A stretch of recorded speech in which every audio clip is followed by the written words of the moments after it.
Hello, and thank you for listening. My name is Avery Evans. When I was 13, my stepmother drove me into the Montana woods, left me barefoot in the snow, and told me if I ever spoke about what I knew, I'd vanish too. I survived that storm, but the silence followed me for years. Then, 2 decades later, a letter arrived, in my father's handwriting. The man I thought was dead. If you've ever carried a secret that nearly erased you, my story may be the one you need to hear today.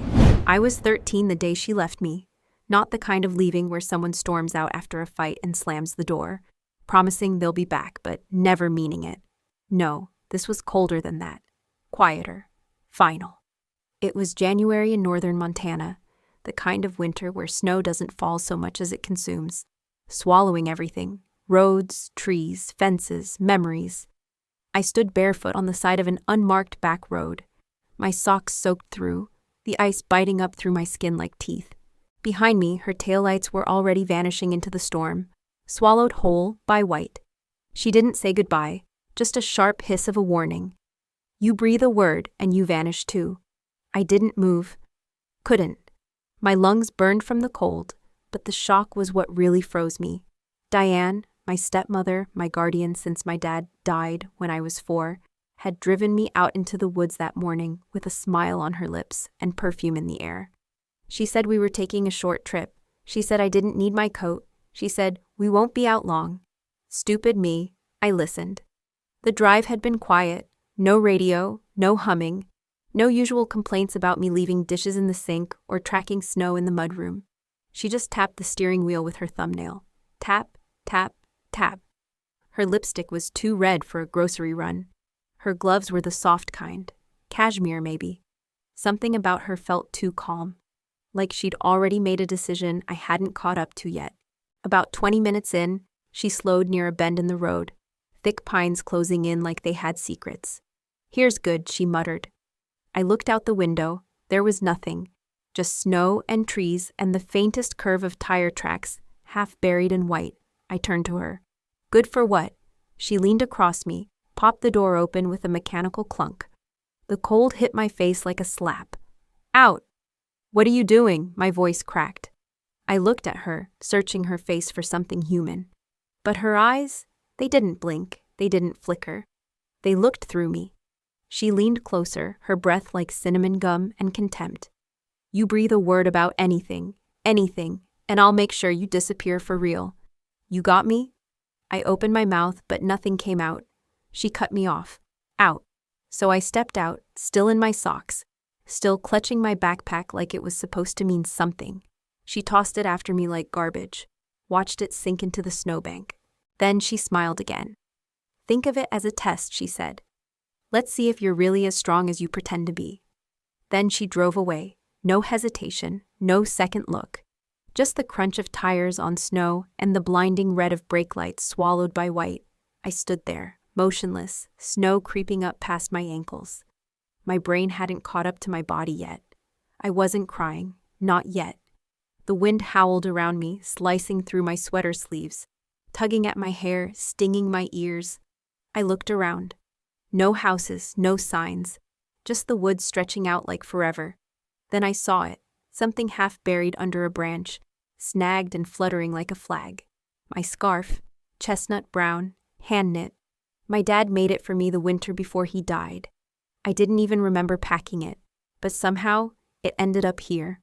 I grabbed it, wrapped it around my neck. It didn't help much, not with the cold, but it felt like him, like he was here, and that was enough to keep my knees from buckling. One step, then another. The snow crunched under my socks, each step soaking me deeper. The cold now a living thing crawling up my legs, into my bones. I tried to follow her tire tracks, but the wind was already erasing them. The woods blurred in and out of focus. I felt like I was walking inside a snow globe. Someone kept shaking. At some point, I thought I heard a branch snap. I stopped, held my breath. Hello? I called out. But the wind swallowed my voice like it wasn't even worth answering. Then, movement, just past the tree line. A tall shape, still, watching. I blinked. Gone. Maybe it was my mind playing tricks. Maybe it was something else. I didn't know, but I knew I had to keep moving, so I did. I don't remember how long I walked. Time stopped meaning anything. My feet stopped registering pain. My fingers turned colors I didn't have names for, but I didn't cry. I didn't scream. I just kept moving, because something in me still wanted to prove her wrong. Back then, I thought survival meant finding a road, a house, someone. Now I know better. Survival starts before that. It starts when you realize you weren't meant to die, no matter how hard someone tried to make it look like you were supposed to. And maybe, just maybe, someone else out there saw it too. Maybe they never stopped watching. Most people think the worst part of a blizzard is the storm itself, but they're wrong. It's not the wind or the cold, or even the silence that hangs in the air like a held breath. It's what settles afterward, the part no one prepares you for. The way everything looks the same but feels different, like the snow buried something beneath it. And even when it melts, the weight stays behind. The kind of weight that follows you into spring and summer and all the years that come after, like a shadow that never quite lines up with your body. I was supposed to forget that road, the trees, the sound of her tires crunching over fresh snow as she drove away. I was supposed to grow out of it, heal. That's what people told me, in their well-meaning, shallow kind of way. Foster parents with too many kids and not enough patience. School counselors who scribbled notes while I stared at my shoes. Social workers who smiled too wide and never called back. They all asked questions, but not the right ones. They all looked for bruises, but missed the ones you can't see. I learned early that silence keeps you alive longer than the truth. By 17, I was legally on my own. No reunification, no adoption, no court-ordered anything. Just me and whatever I could carry. I drifted east for a while, Idaho, the edge of Wyoming, then found a listing for a small cabin in Montana near Flathead Lake. Remote, cheap. No neighbors for miles. I took it without thinking twice. Just me, my work laptop, and a scarf that still smelled like smoke and pine and something faintly like motor oil. I told myself I didn't need closure. I just needed distance, time, stillness. But no matter how far you go, some ghosts travel light. They find you in the quiet, in the way snow sticks to window glass, in the whistle of wind under the cabin door. And they don't always knock. Sometimes they slip through the cracks when you're not looking and sit beside you like they never left. That morning started like any other, the kind of cold that made your bones ache just looking outside. I lit a fire, boiled coffee, checked email for anything urgent. Nothing. Just invoices, a few receipts, an overdue tax notice. I was reaching for another log when I saw it, tucked at the foot of the front door, half pinned under the edge of the doormat. An envelope, pale yellow, no return address. My name written in deep blue ink, Avery. That was it. Just my name, not Miss Evans, not resident. No last name. Like the person who wrote it knew me before everything broke. I crouched slowly, heart already pounding, and picked it up with both hands. The paper felt aged, soft around the edges like it had been handled too many times. A few faint stains at the bottom corner.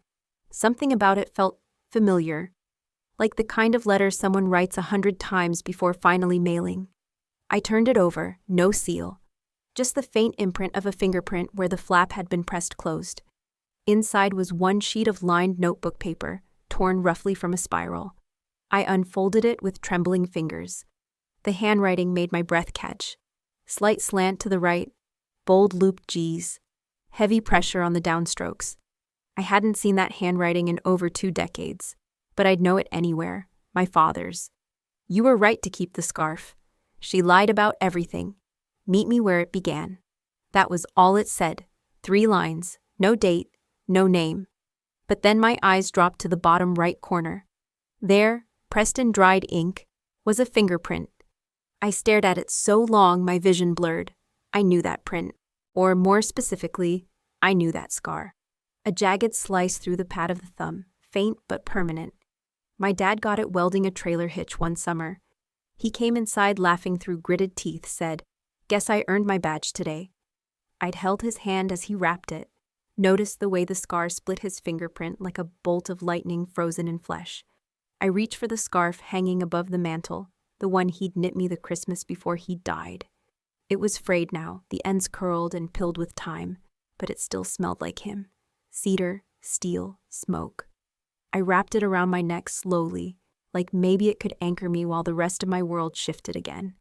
Because if this letter was real, if he was alive, then everything I'd been told was a lie. And if it wasn't real, if someone forged it, then they knew far too much.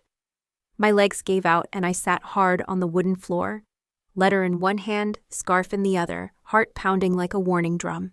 My mind raced with memories I thought I'd buried. Diane shredding papers when she thought I was asleep.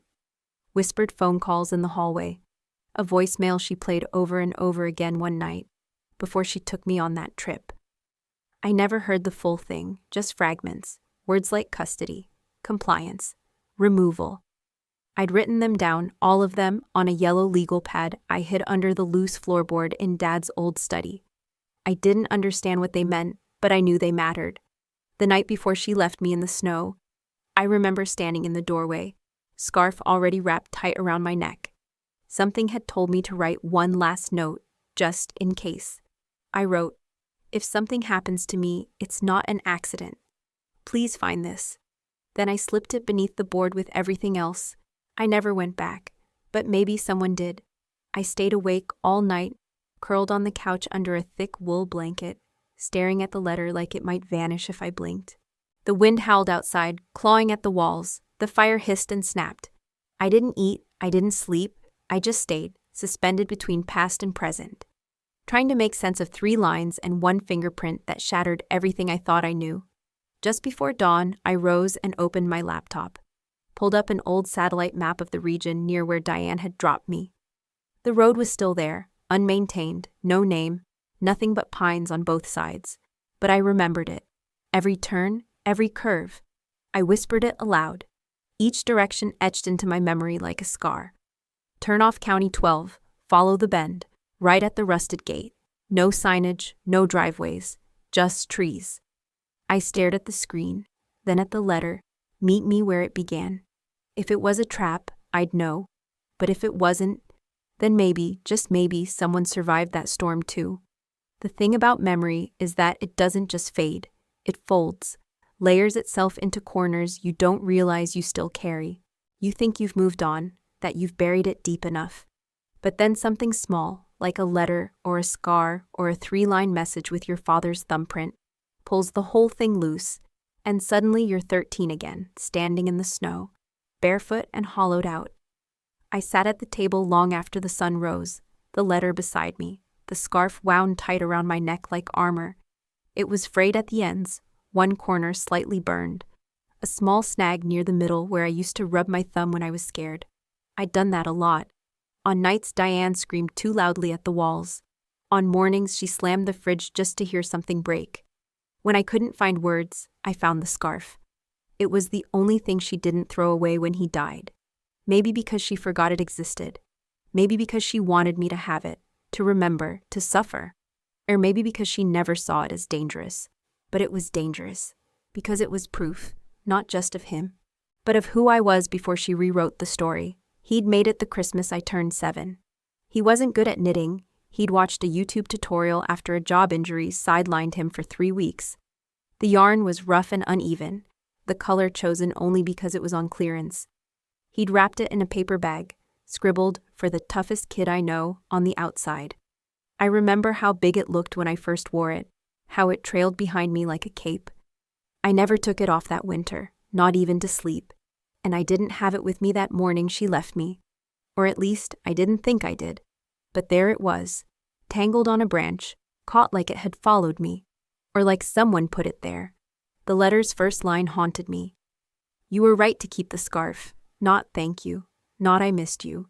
Just that, direct, weighted. Like he knew I still had it.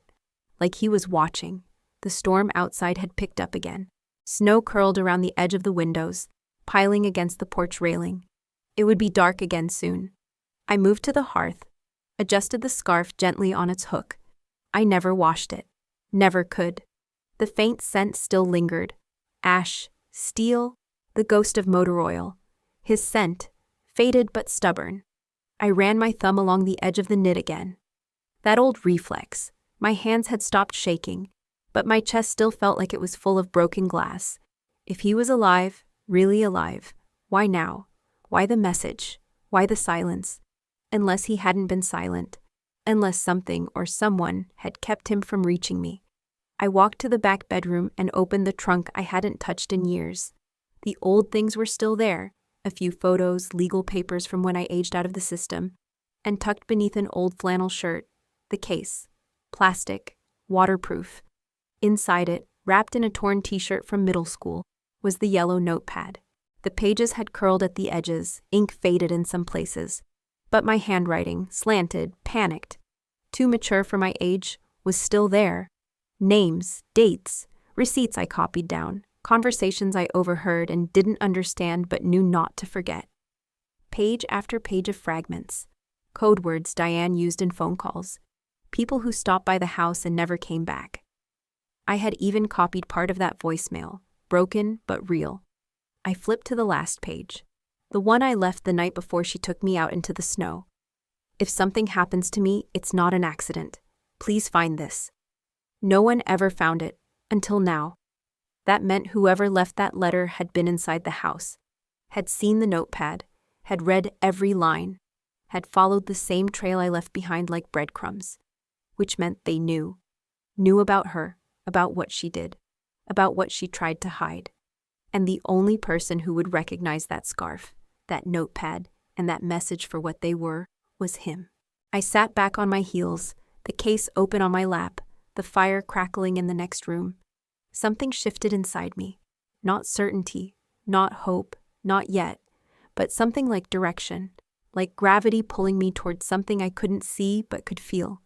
I stood, grabbed the scarf, folded the notepad carefully, and placed both on the table beside the letter. The three of them, threads of a story I thought had ended, or maybe never had a chance to begin. The map on my laptop was still open.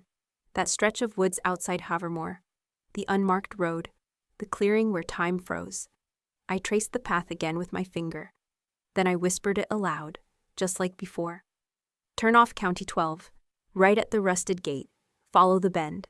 I shut the laptop. The scarf felt heavier now, like it had been waiting. The cold outside was thick, but the cold inside me was older. It didn't sting, it settled. I put on my boots, filled a thermos, packed the scarf, the letter, and the notebook into my bag like relics. I locked the cabin door behind me, stepped into the wind, and said it again, just once, under my breath. Let's see what she lied about. Because I wasn't just retracing steps, I was chasing the truth. They say the body remembers what the mind cannot handle. Trauma lodges itself in the bones, in the joints, in the way your breath catches at certain corners of the map. Driving back to Havermore felt like peeling open a scar I'd convinced myself had healed. The deeper I went into the woods, the heavier the silence became. Even the snow seemed quieter here, like it too remembered what had happened on this road. The tires of my truck crunched over frozen gravel, winding past black-barked trees that leaned too close, as if trying to listen in. And just when I began to think I'd made a mistake, that I'd misremembered the way, there it was, the bend, the curve where time had split, where I was left behind. I pulled to the shoulder slowly, my fingers tight around the steering wheel. It was quieter than I remembered, still, almost reverent. I stepped out into the snow, boots sinking into the powder. The wind whipped across my face, biting through the scarf like it knew the truth woven into every frayed thread. I scanned the area, the slope dipping slightly to my right, tree branches heavy with ice, the same split oak with the hollow trunk. It was all still here, smaller than my memory, but sharper somehow, like the air itself had frozen around that moment and never fully thawed. I walked to the exact spot where I remembered standing all those years ago. The snow underfoot gave a familiar crunch, the sound yanked straight from my nightmares. I knelt down, pressing my glove into the ground. My heartbeat thudded in my ears. Nothing remained, not my footprints, not the tire tracks, not the fear, but the feeling was still here, thick, lingering, like something waiting beneath the surface. I stood again, brushing snow from my knees, and that's when I saw it. Through the trees, half buried, nearly missed. A barn. No, not just a barn, the barn. One I never noticed before. Or maybe I did, and my mind erased it to protect me. It leaned like an old man who'd seen too much, Roof partially collapsed, door hanging crooked, vines crawling up its sides like veins. Curiosity pulled at me, that kind of magnetic ache I couldn't ignore. I walked toward it, each step muffled in deepening snow, the cold pressing closer with every foot. The door groaned open under my touch, moaning like it hadn't been moved in years. Inside, the air was colder than outside, thick with mildew, wood rot, and something metallic. Old tools, maybe, or memory. I stepped carefully, light filtering through cracks in the roof. Dust particles floated like ghosts. One beam had caved in completely, snapping the loft in two, but part of it remained, just enough. The ladder to the loft leaned against the wall, warped and splintered, but still upright. I hesitated only a moment before reaching out. My gloved hand tested each rung, and they groaned under my weight but didn't give. I climbed slowly, breath shallow, not from the height but from what I might find. The loft creaked under my boots, but it held. I moved to the far corner, past a sagging beam and a patch of frozen hay. The boards near the edge were warped, but one in particular shifted beneath my weight. I knelt, slid my fingers into the gap, pulled. The board came up with a soft crack, revealing a shallow cavity beneath. Inside, wrapped in a layer of wax paper turned yellow with age, was a note. My note. Dad, if you find this, please don't believe her. She locked me in the attic. She said she'd lie. Please don't believe her. The words hit me like a slap. I stared at them, not breathing. My handwriting, small, desperate, pressed too hard into the paper like I'd been trying to carve it in. My voice, frozen in time. 12 years old, trying to warn someone who never got the message. The world tilted slightly. I had no memory of writing it, but my body remembered. My fingers shook as I folded it carefully, slipped it into the inside pocket of my coat. Close to my heart, I didn't say anything. There was nothing to say. Climbing down felt slower than going up. Every creak echoed in the stillness. Outside, the snow had thickened. Flakes fell faster now, the sky darkening by the minute. I wrapped my scarf tighter and made my way back to the road. I didn't go straight to the truck. Not yet. I needed time. Space. So I followed an old footpath from the bend, one I half remembered from when I'd wandered out of the woods the day she left me. It curved through a thicket of trees, past a shallow frozen creek, and eventually spilled out near the main highway that ran into Ironwood. The town hadn't changed much, a handful of streets. The same faded awning over the hardware store, the same rusted bell above the door that clanged loudly when I stepped inside. The warmth inside was immediate and jarring. It smelled like oil, dust, and something vaguely citrus, maybe the cleaner they used. A radio hummed low in the background, classic rock barely audible over the heater. "Give me a second," a voice called from behind the shelves. I stayed near the counter, not touching anything, just breathing. When the man finally stepped out, I recognized him, or at least the shape of him. Older now, beard whiter, but the same narrowed eyes and slow, deliberate movements. He looked at me a long time, then nodded slowly, like a piece finally clicked into place. "You're Jack's girl," he said. "Avery," I hesitated. "Used to be," I replied. He smiled without warmth. "Didn't think I'd see you again." I didn't know what to say. I just waited. "You just passing through?" he asked, his voice careful. "Needed some air?" I lied. He tilted his head. "Funny thing, you're not the only one asked about you last month. Woman in a green Cadillac, coat too clean for these parts, perfume too strong, said she was looking to make peace." My breath caught in my throat. "Did she give a name?" I asked, though I already knew. He shook his head. "Didn't need to. I remember her. Everyone does." I didn't answer. He poured me a cup of coffee from a dented thermos without asking. I sipped it slowly, grateful for the heat, grateful for the silence. He didn't press. He didn't need to. But I left a few minutes later knowing something I hadn't before. Diane was back.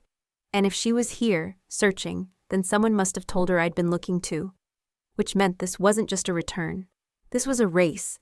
And I'd already lost the element of surprise. There are smells you never forget, no matter how much time or distance you put between yourself and what they're tied to. The perfume was one of them. Lilac with something sharp underneath. Maybe citrus, maybe alcohol, like a floral sweetness soured by memory. I knew it the moment it hit the back of my throat. Diane. It was the scent she wore like armor, something too elegant for her cigarette-stained voice, too expensive for a woman who never paid for her own gas. I hadn't smelled it in over a decade, but now, as I sat in my truck outside the hardware store, the cabin filter barely catching the cold bite of the wind, it hung in the air like a threat made personal. I scanned the cab quickly, my eyes darting to every crevice, every seat fold, every pocket. I hadn't locked the truck. I never thought I needed to. Out here, nobody came around unless they had a reason, and now I was starting to realize someone had one. Something caught in the narrow space between the seat and the console, half buried in shadow. I reached down and slid it free. A matchbook. Black, creased along the spine, with gold-embossed letters that shimmered faintly under the dashboard light. Sundown Motel, Wausau, WI, Room 8. I felt the blood drain from my face. My grip on the matchbook tightened. The Sundown Motel. I remembered it clearer than I wanted to. It sat just off Route 18, behind a boarded-up diner and across from a tire shop that had been closed even back then. Diane took me there once, when I was 12. Said we were going on a little road trip, just the two of us.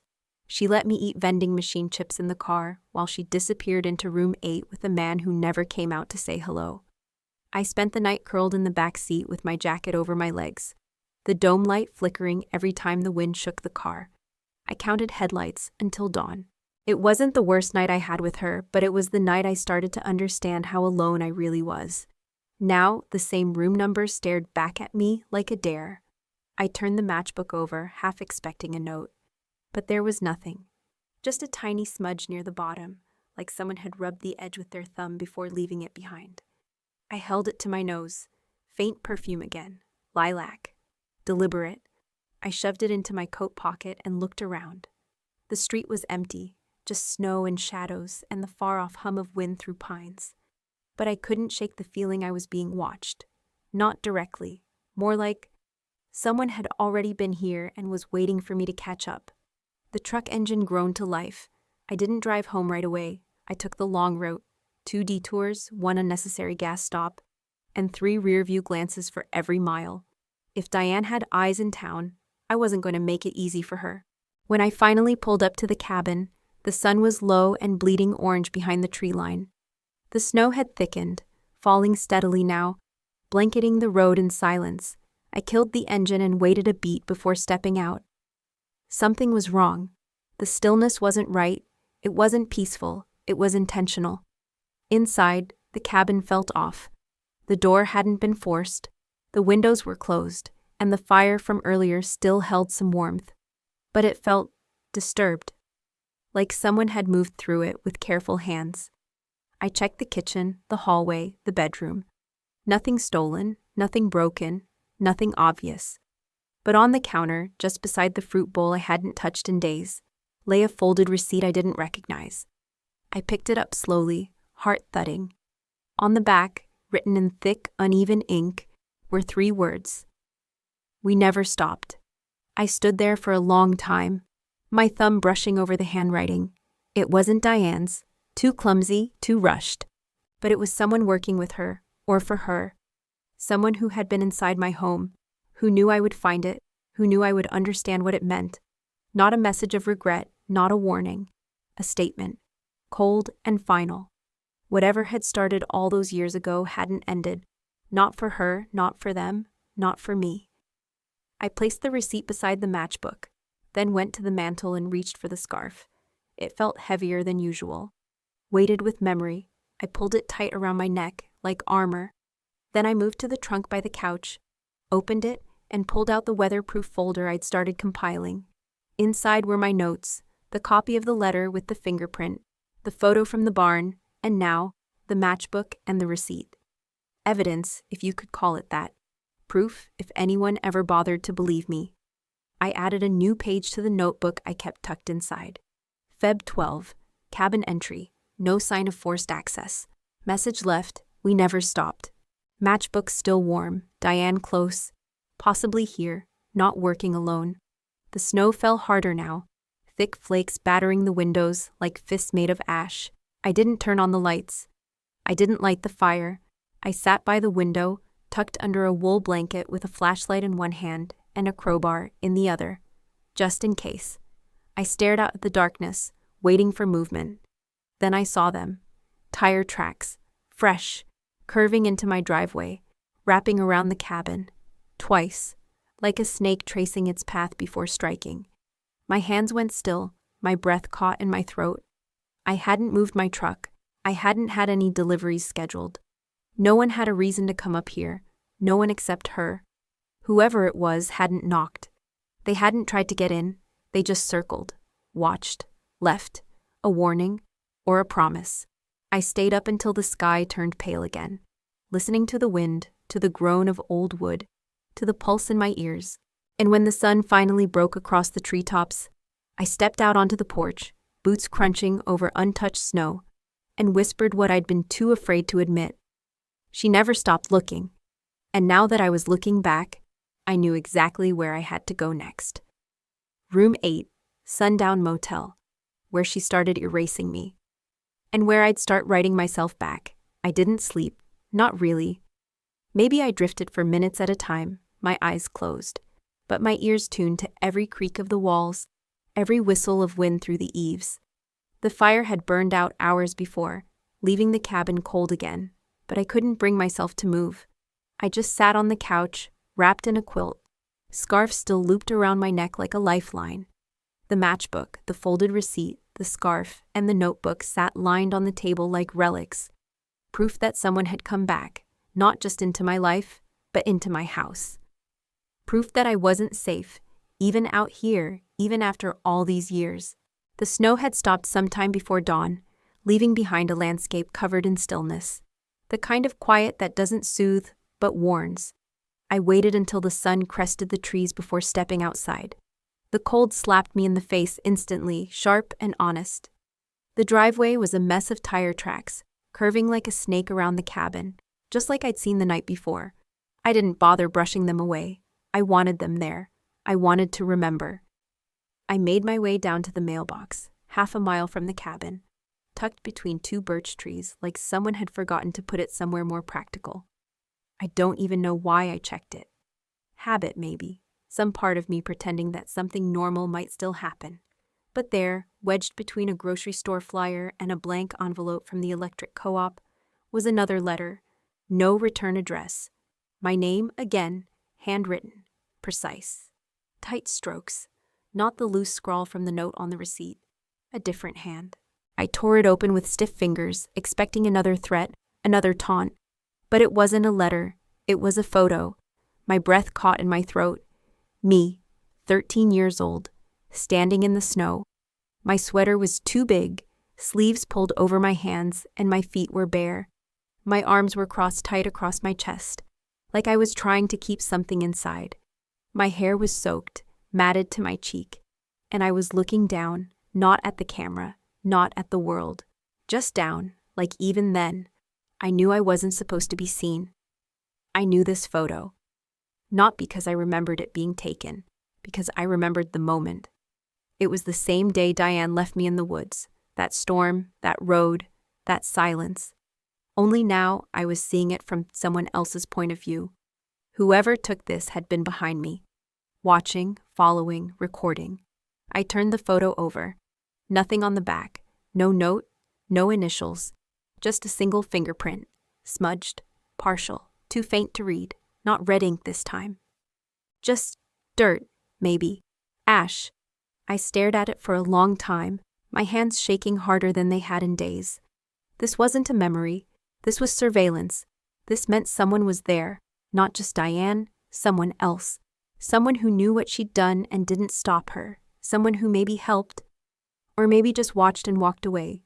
Either way, they knew, and they were still watching now. I shoved the envelope and photo into my coat and turned back toward the cabin, eyes scanning the trees. Every branch looked like a shadow. Every rustle in the snow felt like a footstep. I picked up my pace, boots crunching harder, breath coming in sharper gasps. By the time I reached the front porch, my legs were burning and I could barely feel my fingers. Inside, I locked the door behind me, double-checked the windows, and shoved a wood wedge beneath the back latch. I lit the fire, not for warmth, but for movement, because my body needed to do something. I pulled the photo back out and placed it on the table with the others. It didn't belong with them. This wasn't something I had carried forward. This was something that had been carried to me. I reached for the trunk near the back room, the one I hadn't opened in months, maybe years. Dug beneath the old sweaters, beneath the birth certificate copies, and my dad's work receipts. I found the locked case, metal, fireproof. Something I'd bought after a nightmare left me convinced everything would burn one day. I turned the key with numb fingers and opened the lid. Inside, my old journal, age 14, wrapped in a cotton t-shirt I used to sleep in, a microtape recorder I used to hide under my pillow, and at the very bottom, a brass key with a red tag taped to it. The tag read, Church, Basement. My throat went dry. That church. The one Diane dragged me to the year after she got custody. The one where she made me confess to a priest I barely knew that I was attention-seeking, manipulative, prone to lies. The same place where I overheard her telling the priest I'd accused someone of hurting me, just to see what it felt like to ruin a man. I remember the priest's face, tight-lipped, furrowed, unsure. I also remember the light in his eyes dimming when Diane started crying, like the moment he stopped believing me.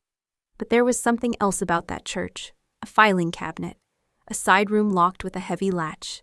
A time I snuck away and saw paperwork, files with names I didn't recognize, some redacted, some half-burned. One with my name on it. I never got a good look, never got back in. But now, I had the key. I pulled it from the case and set it on the table beside the photograph, beside the scarf, the matchbook, the letter. The pattern was clear now. Someone was leading me, breadcrumbs, pieces, not just of a crime, of a system, of a plan. And the truth wasn't buried in memory anymore. It was buried in records, somewhere cold, somewhere locked, and maybe not alone. So I whispered it again, steady and slow, as I zipped the photograph into my bag and held the key in my hand. She didn't erase everything, she missed something. And I was going to find it. There's a certain kind of silence that doesn't just fall, it presses. The kind that makes your ears ring because there's nothing left to block out. That's the kind of silence I carried with me as I drove toward St. Vincent's Chapel. The key, brass, slightly bent, marked with a fading red tag, rested on the passenger seat like it weighed more than the truck itself. Every mile between me and that building felt heavier than the last. I'd sworn I'd never go back. Not after what she made me say in that confessional. Not after what she made me believe about myself. The snow came down thicker the further I drove. No traffic, no tire marks. Just woods and gray sky, and the kind of cold that felt like it had memory. I followed the route from memory, left at the rusted water tower, a slow bend past the empty grain silo. Then 2 unmarked miles of tree-lined nothingness. Then there it was, St. Vincent's. Set back from the road, slumped behind 2 frozen oaks like it was hiding. The white paint had peeled to bone, and one of the front steps sagged like a cracked tooth. A weathered cross still clung to the roof, half sunk in snow. I pulled up and parked on the edge of the lot, cutting the engine but keeping my headlights on. The light hit the stained glass window above the door, what was left of it, and cast fractured red and gold patterns across the snow. I opened the truck door slowly, boots crunching down into knee-high drifts. The cold was sharper here, meaner. It didn't feel like weather, it felt like a test. The front doors were still unlocked. Or maybe they'd never been locked again after that year. The wood groaned as I pushed them open. Inside, the air smelled of mildew, ash, and old hymnals. The pews were broken in rows, some flipped, some missing completely. Sunlight filtered through holes in the roof, catching the dust in lazy spirals. I moved past the altar without pausing. I wasn't here for God. I was here for what they buried beneath him. Behind the pulpit, tucked in the left wall, was a side door, half hidden by a rotting tapestry of St. Francis. I remembered it from when I was 12. Diane had screamed at me for wandering off during prayer, said I was testing boundaries, said I had a need to be seen, but what I'd seen then, if only briefly, was a steel padlock, a narrow stairwell, and a door with a label so faded I had to lean in to read it. Archives, confidential. The padlock had long since rusted off. I pulled the door open. A gust of air shot up from the basement like breath from a grave. Cold and sour, tinged with mold and forgotten things. I turned on my flashlight and descended, step by creaking step. The stairs were narrow, the walls stone. The smell got worse the deeper I went. Wet paper, spoiled wood, old electricity.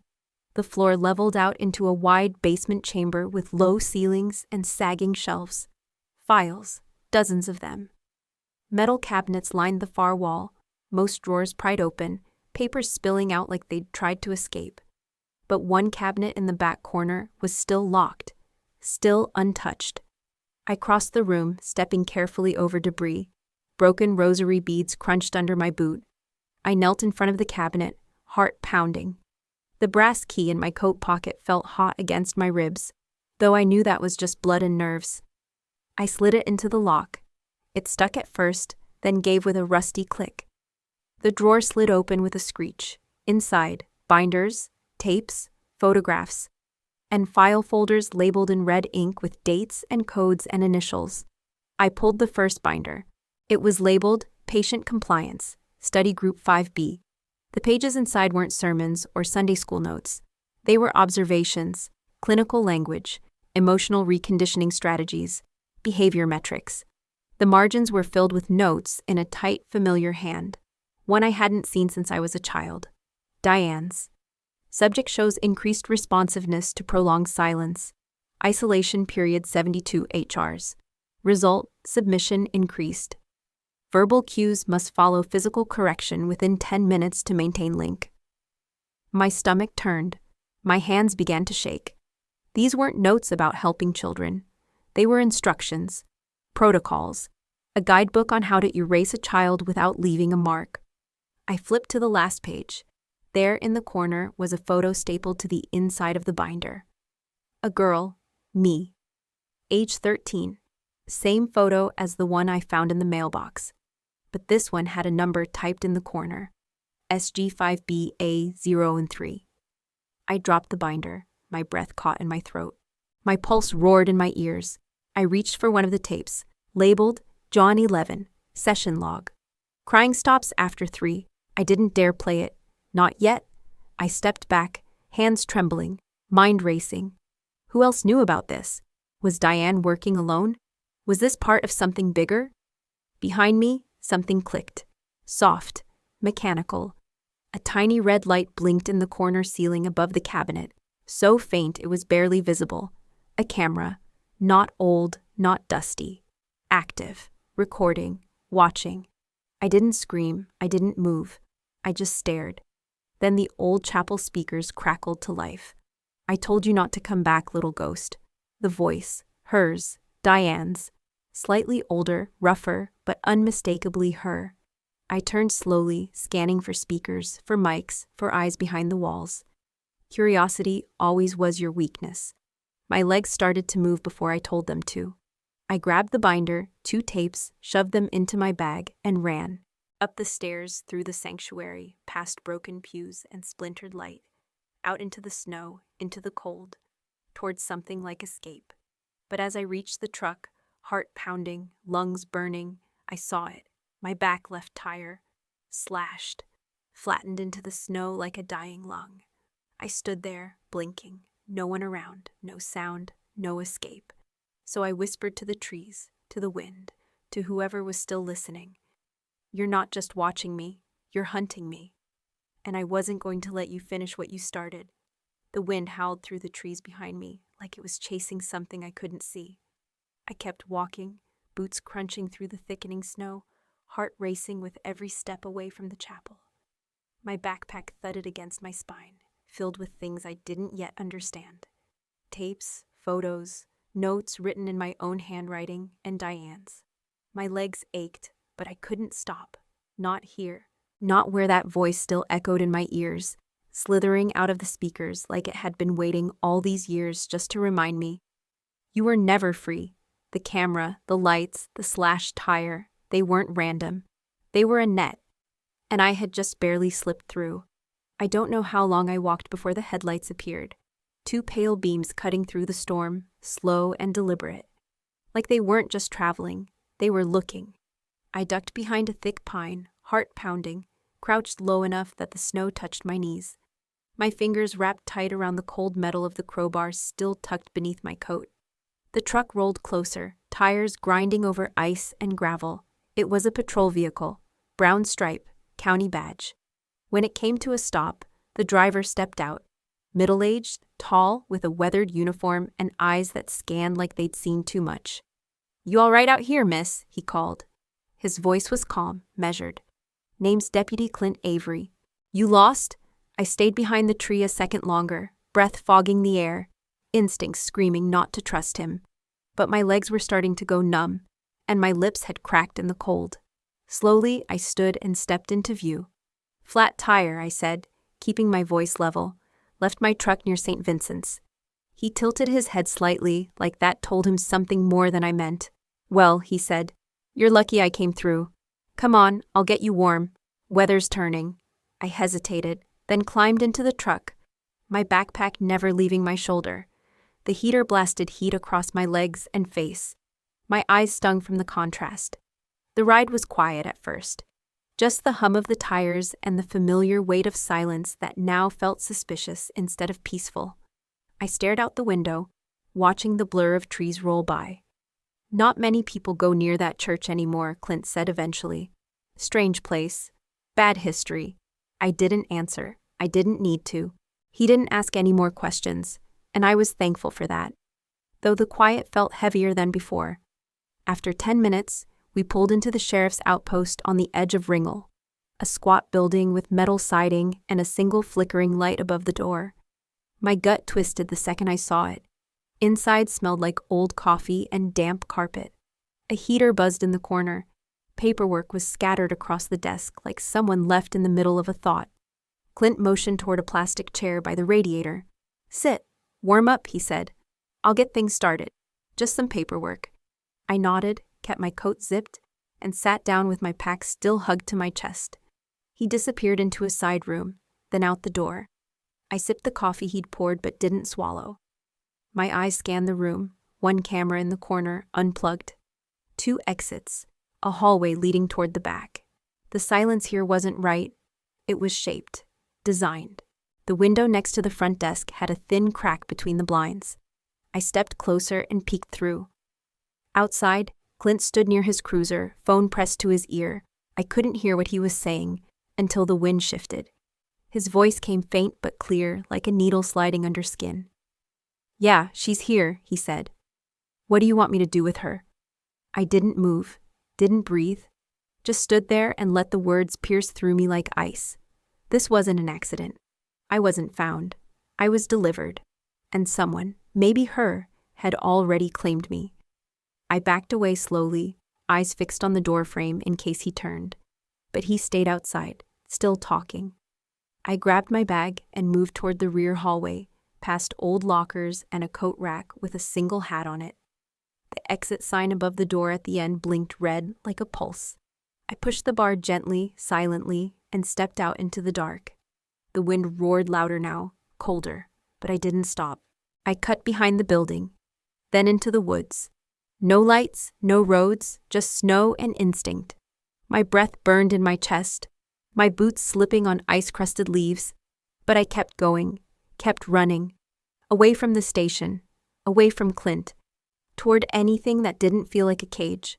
I don't remember how long I ran, maybe half an hour, maybe more. My thighs burned. My scarf choked the breath from my throat. Then I saw it, a shuttered diner off a deserted service road, closed for the season, windows boarded up, paint peeling from the doorframe. A metal awning drooped low over the entrance. I ducked beneath it and collapsed onto the cold cement, knees drawn to my chest. I wrapped the quilt from my pack around me as best I could and stared into the dark, listening for engine noise. There was nothing, only wind and the sound of my own teeth clenching. Just when I thought I might be safe, I heard it. An engine. Slower this time, deliberate. A truck.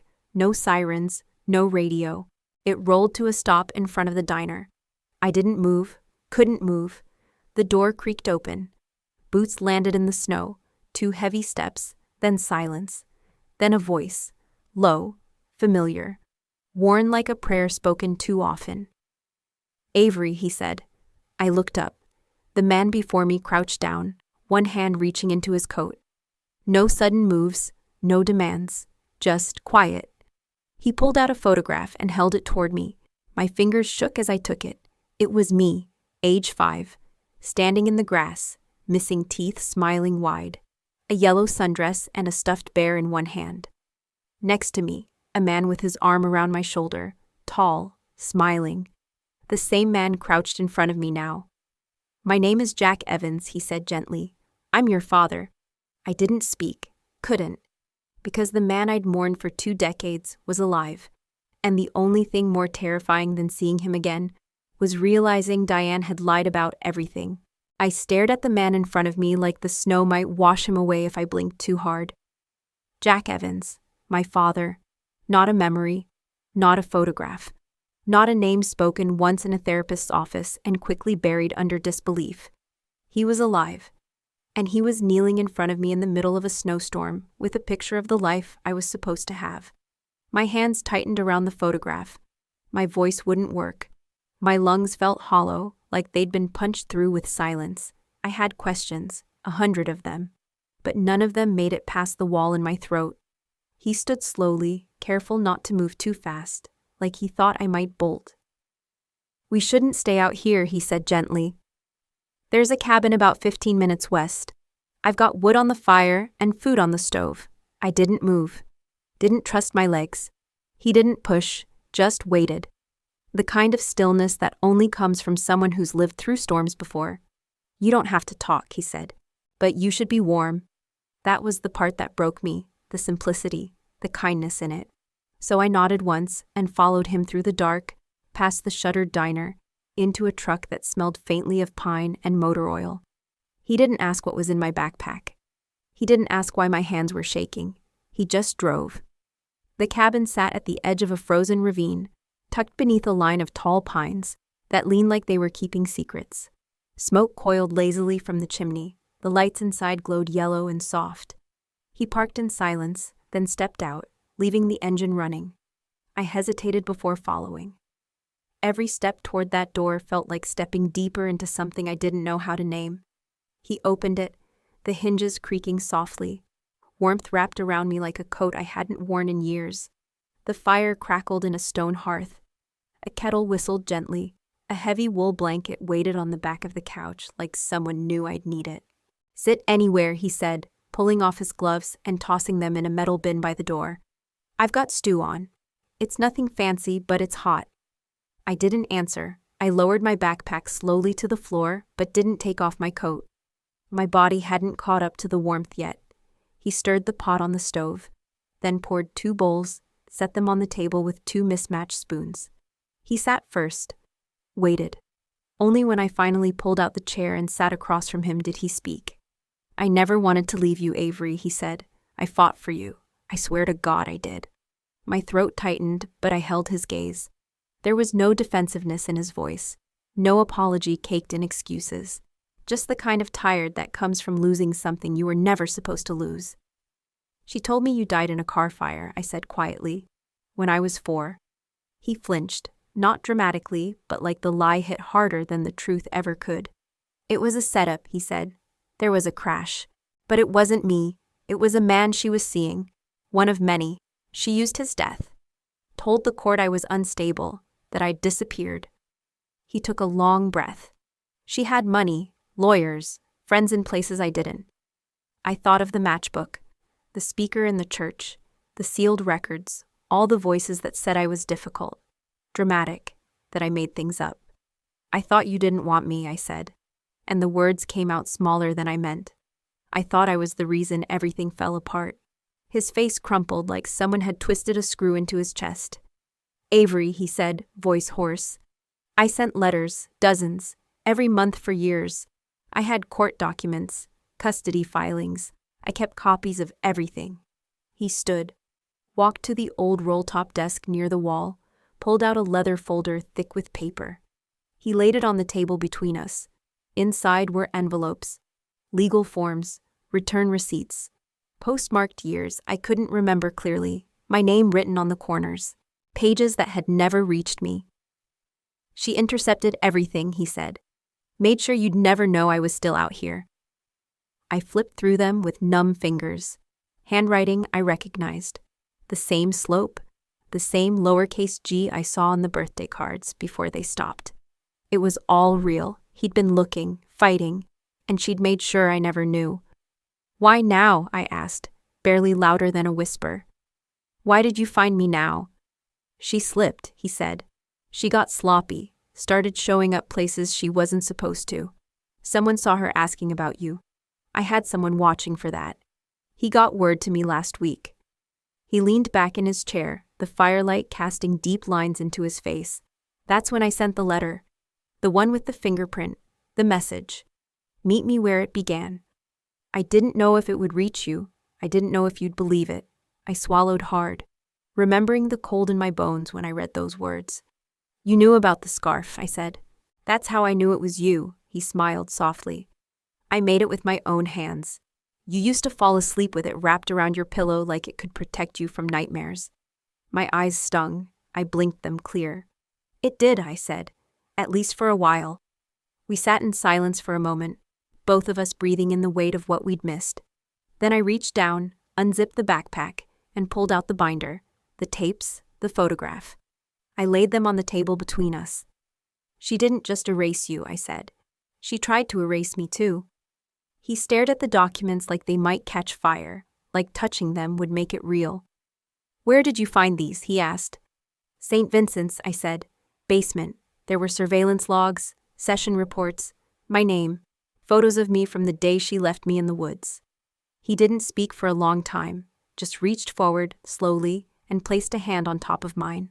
Then this time, he said, we don't go quiet. We take this to court. We burn it all down with truth. The fire popped beside us, throwing sparks against the stone. And for the first time in years, I didn't feel cold. I felt ready. The courthouse wasn't large. It looked more like a converted library than a place where justice was supposed to happen. But as we stepped through the double glass doors that morning, me in my father's oversized coat, him gripping the folder of documents like it was his final lifeline, it felt bigger than it was. Colder, too. Not from the snow, from the looks, from the silence, from the weight of everything we were about to say out loud. This wasn't just about me. It wasn't just about him. It was about unearthing something that had been buried beneath decades of forged signatures, closed doors, and silence disguised as survival. The judge was a middle-aged woman with silver-threaded hair pulled tight and a voice that didn't wait for permission. This is a preliminary review, she stated. Not a trial. We're here to assess standing, not guilt. Understood? I nodded from the plaintiff's table. Beside me, Clara Henson, the legal aid attorney Jack had found through a support group for survivors of foster care misconduct, stood with her shoulders squared like she'd been born to fight this kind of war. Your Honor, Clara began, sliding a thick file across the desk. We are here today not to recount hearsay or personal grievances. We are here with names, signatures, audio, handwritten logs. The truth has been documented. It just wasn't believed. Across the aisle, Diane sat in a white wool coat, a thin silver thermos in her hand. Not a single hair out of place. She didn't look at me, not really, just smiled like this was beneath her, like the courtroom was an inconvenience. Her attorney, a man who looked more like a tax accountant than a defender of character, whispered something to her and she nodded, unbothered. I could tell she thought this was a formality, that she'd walk out the door before noon and grab lunch like none of it touched her. But as the judge flipped through the first few pages of our evidence, something shifted, just slightly, in Diane's posture. Clara motioned for me to rise. My legs felt like they were made of sandbags, but I stood. She handed me a USB and gave me a single nod. This, she said clearly, is an audio file recovered from the security system at St. Vincent's Chapel, time-stamped 3 days ago. The voice belongs to the respondent. The judge inserted the drive into the monitor on her bench. Diane's voice crackled through the small speaker. I told you not to come back, little ghost. The room didn't move. No one breathed. I watched Diane's mouth twitch. Not enough for anyone else to notice, but I saw it. That small crack in her porcelain calm. What is that supposed to prove? Her attorney snapped. Too loud, too fast. That she spoke dramatically in an abandoned building. That she's been following me, I interrupted, voice steady now. That she's not just a memory, she's a threat. And that she's been operating under false names, using illegal methods of containment, and had access to sealed facilities, where she kept files on children labeled as subjects instead of people. The judge narrowed her eyes and tapped her pen against the table. Do you have proof of those claims? Clara stood again. Yes, Your Honor, we do. She pulled out the binder. My binder. The one I'd carried out of that basement like it held my whole childhood inside. She opened to a page marked with a red paperclip. Subject SG5BA013, she read. Also known as Avery Evans. Notes dated February 2007. Signed, initialed by the respondent, including detailed observations on behavioral manipulation, isolation practices, and punishment cycles. She turned the binder. The judge examined it for a long time, then asked, What exactly is this document? Where did it come from? From a locked filing cabinet under St. Vincent's Chapel, Clara replied. We have video of the space and an affidavit verifying the chain of custody. Diane's lawyer stood. Your Honor, this is absurd. These are unverified materials from an abandoned location. We could be looking at fakes. Clara didn't flinch. We also have a handwritten journal, written by Miss Evans when she was 12. We have a medical report from the same year noting signs of emotional distress, lack of nutrition, and prolonged exposure to cold. And she slid a CD onto the table. We have a voicemail from a landline, registered to the respondent, dated the night Avery was reported missing. The judge raised a brow. Play it. Static. Then Diane's voice again, this time sharper, rushed, whispering, but clear. She'll be out of the way by midnight. Don't call this number again. My stomach twisted. Hearing it played aloud, but I didn't look away. I wanted her to see that I remembered everything. The courtroom stayed silent. Diane leaned back, her smile finally gone. The judge looked directly at her. Ms. Langford, she said, using Diane's legal name. Did you or did you not abandon this child in the woods on January 14, 2007? Diane scoffed. A quiet, dry sound. She's always been dramatic, she said. I took her for a drive. She got out. I came back and she was gone. I searched. I did what I could. Her lawyer touched her elbow, clearly regretting letting her speak. But it was too late. The judge leaned forward. You're admitting you left her alone? In sub-zero conditions? Diane didn't answer, just sipped from her thermos and stared at the floor. The judge wrote something on her pad, then turned to us. Ms. Evans, she said, this court acknowledges the serious nature of your claims. I'm issuing an immediate injunction preventing any further contact between the respondent and the plaintiff. We will begin a formal investigation. Law enforcement will be notified for criminal review. The gavel hit the desk with a quiet, solid knock. This hearing is adjourned. I didn't move at first, just stood there, letting it settle into my bones. She was being seen. For the first time, someone believed me, without conditions. As we walked out, reporters had already gathered. Lights flashed, microphones raised. I kept my head down, not out of fear, but out of control. Because this wasn't her story anymore. It was mine, and I was going to finish it. Weeks passed, but the snow hadn't moved. It still coated everything in silence, like a sheet thrown over a crime scene too old to investigate. The cabin felt different now, not safer exactly, but less haunted. Diane hadn't been formally charged yet, but the investigation was active. I knew that kind of process could take months, even years, and that justice didn't always mean closure. Still, something had shifted. I no longer woke up gasping at 3 a.m. with frostbite memories clawing up my spine. The fire burned longer. My hands shook less when I touched the old scarf on the mantel. And most nights, I could sleep without waiting for the crunch of tires on fresh snow. That morning, a letter came, not a legal notice, not from Clara or the court or any state office. Just a simple cream envelope, tucked between a heating bill and a catalog from a hardware store I never shopped at. The handwriting was tight, cautious, almost too neat to be casual. I opened it slowly, expecting threats, warnings, some last-ditch denial. But what I found wasn't any of that. It was just a single line, written in slanted, almost trembling blue ink. I wish we had known what she did to you. I'm sorry we didn't ask. No name, no return address. But it was enough to gut me, because the thing about trauma no one warns you about is this. Sometimes what hurts most isn't what happened. It's the silence, the not being asked. The people who saw the bruises, the weight loss, the sudden absences, and looked away. I'd spent years wondering if I'd imagined it all. If maybe the cold hadn't been that bad. Maybe Diane had just been overwhelmed. But this letter, it cracked something. Someone had seen, someone could have asked. They just didn't. And now, too late, they were sorry. I didn't cry. I just folded the letter, placed it beneath the scarf on the mantel, and stood in that moment as still as the lake outside my window. That weekend, I drove out toward the county line. Not because I needed answers, because I needed to stand in the place where I'd once been erased and prove to myself I still existed. The trailhead hadn't changed. A thin break between pine trunks, hidden just enough that you'd miss it if you weren't looking. But I was looking. The same way I had that night in the storm. The same way I'd always looked. For exits, for warnings, for anything that could point me towards safe. I parked where the frost began to curl around the gravel and walked slowly through the trees, boots crunching with each step. The wind whispered against my ears like it remembered my name.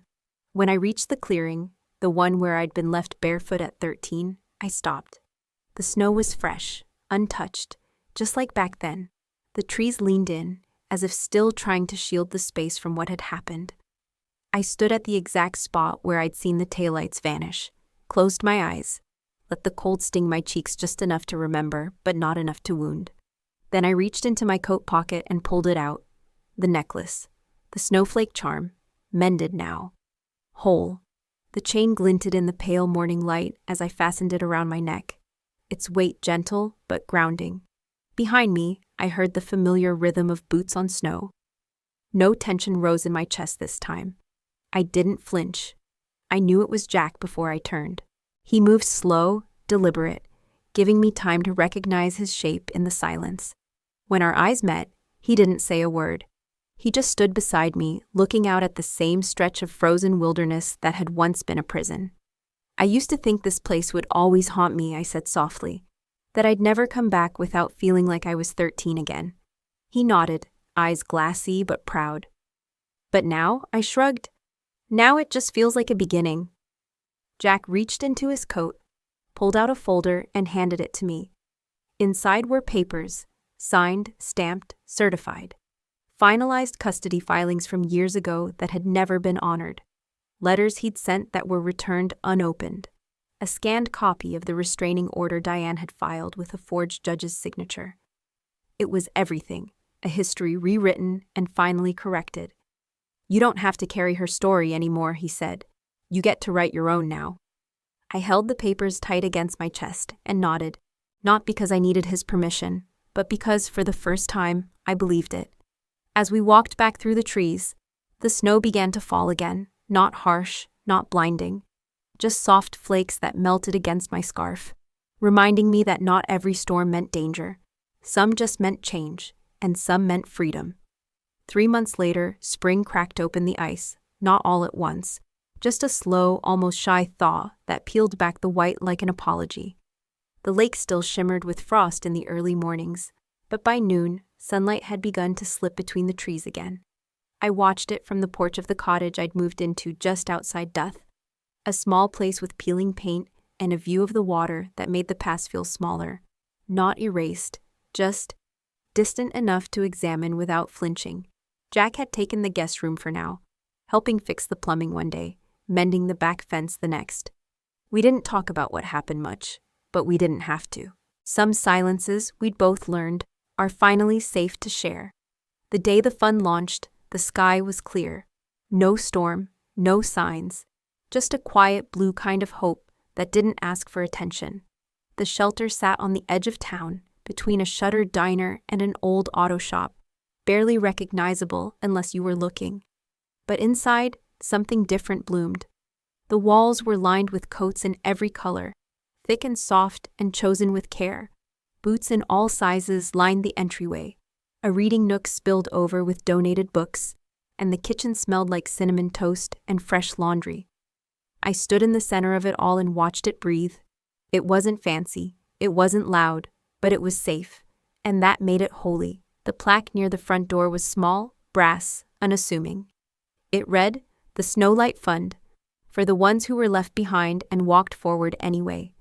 I ran my hand over the letters, feeling their grooves beneath my fingertips like a scar worn smooth with time. This place wasn't just a shelter, it was a promise. That survival didn't end in silence, that healing didn't mean forgetting, that the ones who had once been tested in the cold deserved more than just warmth. They deserved futures that fit, laughter that echoed, rooms where no one ever had to sleep with one eye open. As if on cue, laughter rang out behind me. A small girl, maybe 6, maybe 7, dashed past in a purple coat too big for her but perfect in spirit. Her mittens flapped as she chased after a snowball tossed by another kid. And for a moment, I saw myself. Not the version frozen in the clearing at 13, but the child I should have been. The one with both feet on solid ground, running toward joy without fear. I smiled. Not the polite kind, not the practiced one, but something real. Something earned. Later that evening, back at the cottage, I lit the fire and watched the flames settle into a low, steady burn. The scarf hung by the door still, edges frayed but whole. On the mantel above it sat the folded letter, the photograph, and a tiny snowflake charm. Artifacts, maybe, but also evidence. Proof that sometimes ghosts don't win. That even after a storm tries to bury you, you can dig your way out and plant something that lasts. I sipped my tea, the steam warming my face, and thought about all the scars we carry, some loud, some silent, some stitched into the very fabric of who we are. But none of them, I realized, were the end of the story. They were just where the truth started to matter. So if you're reading this, and you've been through something like it, if you've ever stood in the cold wondering why no one came, I hope you know now. Someone sees you, someone believes you, and your survival, that's not just strength, that's legacy.